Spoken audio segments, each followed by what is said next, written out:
everyone. Just a short story about why we are here celebrating Casey's 18th birthday. Ano kayo ko umiyak? Si ate pinaiyak ako kanina. 10 years ang age gap ni Chloe and Casey.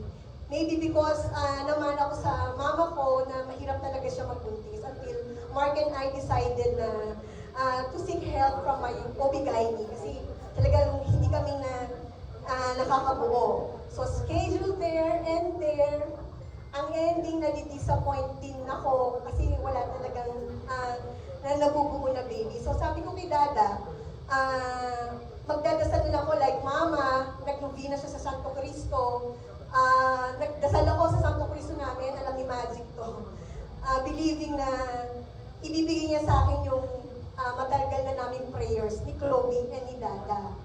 Until one time, ay siya sa panharni ng Mekmek.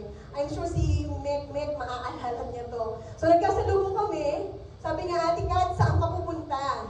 Sabi ko, magpapariband ako. Sabi niya, nagka-period ka na ba? Sabi ko, ito naman parang hindi ka sanay na irregular kasi ako, 3 to 4 months, as in wala. So sabi ko, wala yan.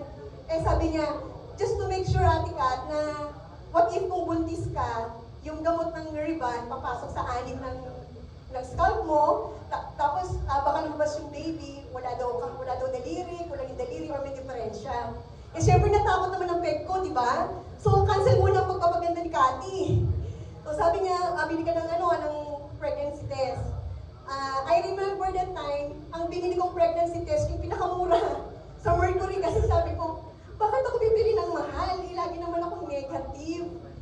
So, buli ako, and then sabi nila, yung first urine in the morning, yun daw yung accurate. But then I woke up at 2 a.m. So, out of curiosity, nag-test na ako. Ang result, yung first line, ang liwa-liwanag. Yung second line, meron siya pero malabo. So, what I did, kumuha ko ng silya. Tumuntong ako lahat ng light sa bahay namin, tinapat ko yung pregnancy test. Sabi ko, meron talaga kahit malabo, meron siya. So sabi ko, siguro kasi ang mura ng binili ko na pregnancy test, kaya ganun siya. So tawag ako sa barangay ko, that time, barangay official ako, sabi ko sa tanod, pwede ba ibili mo ako ng 3 different brands of pregnancy test, yung mahal na ha, kasi para sure. So I waited till morning, nung nag-test ako, malabo pa rin yung second line, but that time, medyo clear siya compared to sa una. Sabi ko, oh my God, buntis si Cathy. So that time, si Dada was at his company outing. Ewan ko, paring Rico and paring Randy, kung kasama kayo sa Laguna noon.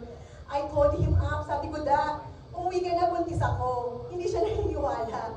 Sabi niya, pinauwi mo lang ako. Sabi ko, hindi, buntis talaga ako. So when he came home, the following day, we rushed to my OB-GYN. An ultrasound was conducted para malaman yung age ng baby kasi nga lagi akong irregular and to check the baby's heartbeat. Unfortunately, yung result ng ultrasound, may embryo but there's no heartbeat.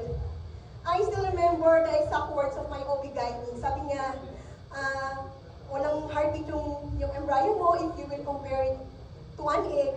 The egg is deformed. Sa Tagalog, bugok daw yung itlog. So, syempre, depressed na naman si Cathy. Uwi kami ni Mark, i-cry ako. Punta ako sa Santo Cristo, sabi ko, Lord, bigay mo na kasi 10 years na, in the waiting. Si Ate Chloe, gusto nang maging ate. So, sabi ko, we have to remove the embryo kasi makakompromise yung health mo, pwede kang mawala. But I said no, kasi 10 years kami naghintay ni Mark at nararamdaman kong hindi buhay. So, sabi ko, Dok, nagmarunong pa ako, sabi ko, Dok, baka naman kasi bago lang, kaya wala pang heartbeat. Kasi nga, di ba, schedule eh. So, hindi ko alam kung kailan nabuo. Pero, tawa lang si Doc, sabi niya, sige, let's wait for a few more days. Tapos, kapag may bibigay ako sa inyo gamot, then let's do another ultrasound. Pag wala talagang heartbeat, we have no choice but to remove it dahil malalasong ka, pwede ka mamatay. So, yun, nagdasal na ako. So, ito na, natatawa si Dada. So, second ultrasound, talagang thank God, to God be the glory, ang lakas-lakas na ng heartbeat ni Casey that time. Who would have believed na yung bugok na itlog na muntik pang mawala have grown out to be beautiful lady. Siyempre maganda ang mami, kaya maganda rin ang anak. Walang kumontra. Nakikita ko si Boss Jun, tumatawa. She have grown out to be a kind daughter like her Ate Chloe. She is talented, and she is smart and a consistent honor student.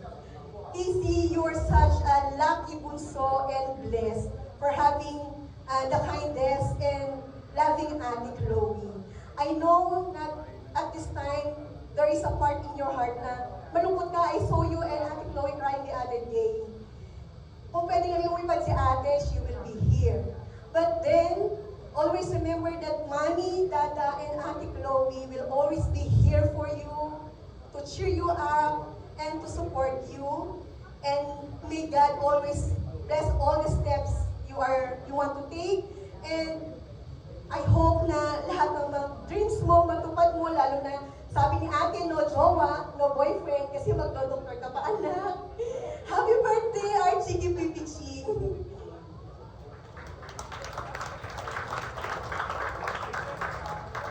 Thank you so much. Once again,